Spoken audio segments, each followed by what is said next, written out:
দর্শক আছি মহেশখালী জেটিতে।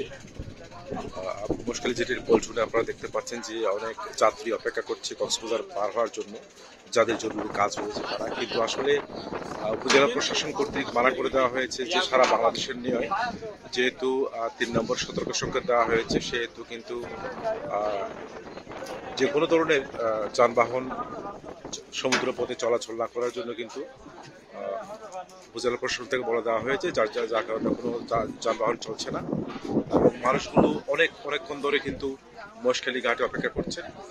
এবং মহেশখালীতে যে একটা সি ট্রাক রয়েছে, সেই সি ট্রাক কিন্তু কক্সবাজার গিয়ে আটকে আছে। আপনারা জানেন যে মহেশখালী যে সি ট্রাক 3 নম্বর সিগন্যাল হলেই তারা আর চলবে না, এমনটি বাংলাদেশ অভ্যন্তরীণ নৌ পরিবহন কর্তৃপক্ষ জানিয়েছে আমাদের। মহেশখালী ঘাটে অপেক্ষা করতে আপনারা দেখতে পাচ্ছেন যেখানে অনেক মানুষ, অনেক যাত্রী,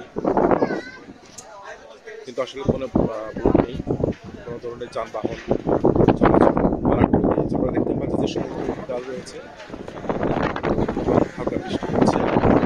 3 নম্বর সিগন্যাল দেখিয়ে যেতে বলা হয়েছে, যদিও কিন্তু রাতের মধ্যেই কিন্তু সিগন্যাল বাড়তে পারে, যেটা এই সমস্ত উপকূলীয় এলাকায় ঘটে থাকে।